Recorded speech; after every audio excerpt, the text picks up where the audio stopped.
Good morning. Merry Christmas. In England, we normally call this day Boxing Day. I don't know what it's called in the US, but we're working and we're testing today, and we're on. The workshop is on.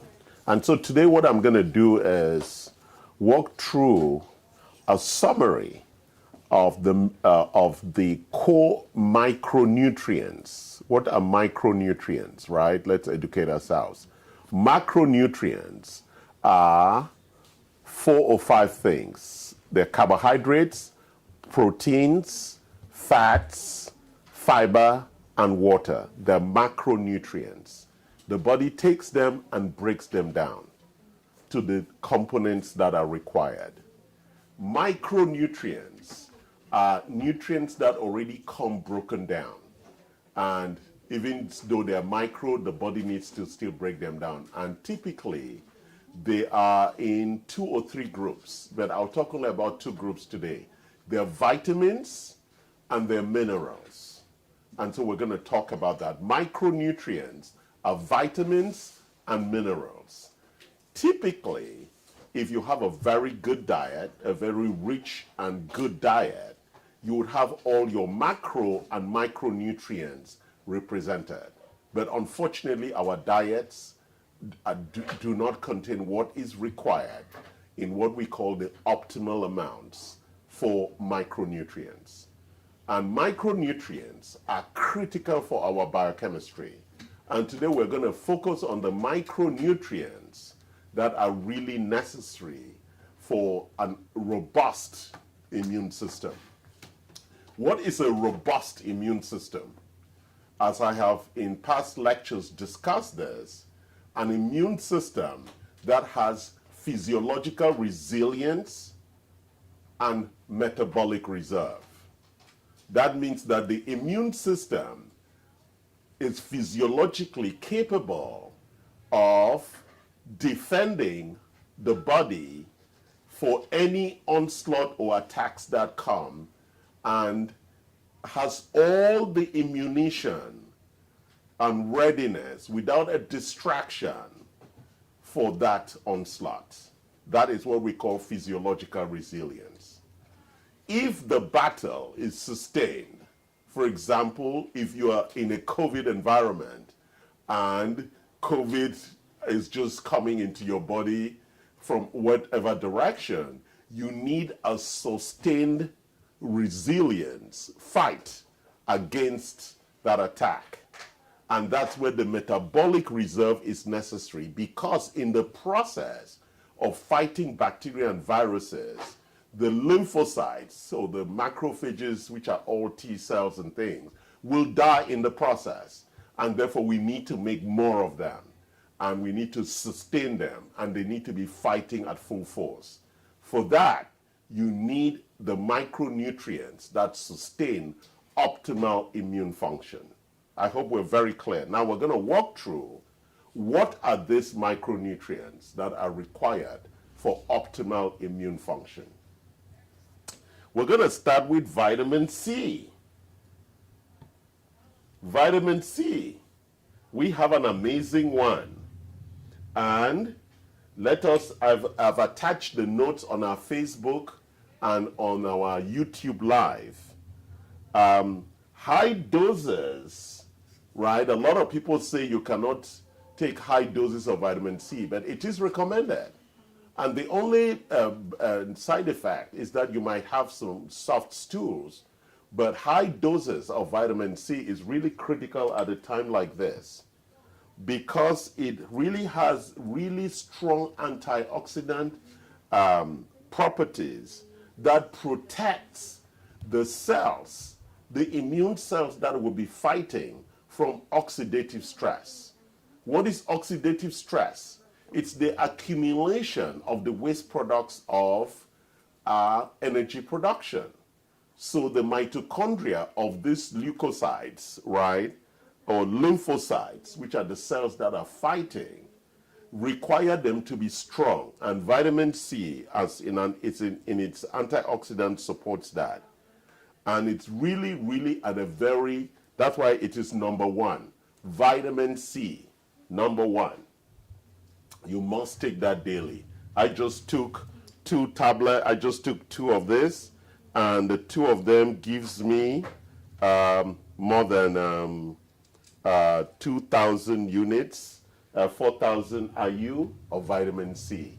Very important, vitamin C. Check your notes that I have attached, and all the references are there for you to get the research, the evidence that supports this. That was vitamin C. Let's go to the next big boy, vitamin D3. D3, either I take the 10,000 every day, and every week I take the 50,000 IU of vitamin D3. If you are infected or you are around people who are infected, you should take vitamin D3, the 50,000 you need, 3 of them a day for 3 days. Or when you fly, when you travel, really important to build your immune system. So let's look at what does vitamin D3 do. It helps restore the immune function of macrophages. What are macrophages? These are part of the lymphocytes. They are the type of cells that they engulf the virus and kill the virus, macrophages. They are like the cleaners. They clean the debris of all the fight, the immune fight, right? It is like the soldiers who go after the war and carry all the dead bodies. Macrophages, that's their job. They clean the terrain after the fight so that it doesn't get clogged up and stay inflamed. Because what we call the cytokine storm actually comes as a result of the debris of battle. And macrophages go to clean that up, right? And so it's really a very important vitamin for you, vitamin D3. So let's go to the next vitamin. Vitamin A. It's very, very important because we have a vitamin A here, the 10,000 IU, right? It modulates the microbiota in the gut. It helps reverse the adverse effects on immune functions, and it improves the antibody response to vaccines. So people who are going to take vaccines, it's good you have vitamin A in you. It helps with the response to help the antibody production, which is the objective of vaccination. That was vitamin A. Now let's go to vitamin E. And I don't have a specific vitamin E here. I have vitamin E here in our core minerals. And it is in there. Let's look at what vitamin E does. It improves the overall immune function. And in the elderly, it increases the response of the antibodies. Let's look at vitamin B6, and I will look at the B complex to capture our B6, which is the hydrochloride, and 50 milligrams of B6 in here. It helps restore cell-mediated immunity. It can improve lymphocyte maturation and growth and increase number of T lymphocytes, which are the cells that fight and support the immune system. Large doses can improve immune response of critically ill patients. That is B6, and we have it in the B complex here. Let's go to the next vitamin. So we look at vitamin B12. The B12, it's a critical vitamin. It increases the number of cells with a role in cell-mediated immunity, right? B12, very critical vitamin for you to take to help with the immune function. Let's look at folate. Folate is included in our core minerals. I also take it as a liquid.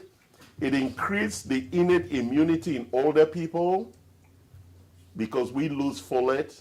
I'm older now, so I take folate every day. And it also supports our Th1 response, which is the overall immune. And it also increases the net killer cells, which are very important for the immune function. Let's go to zinc.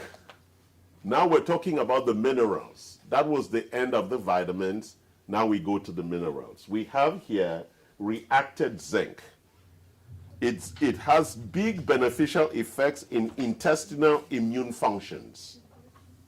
It increases the cytotoxicity of NK cells.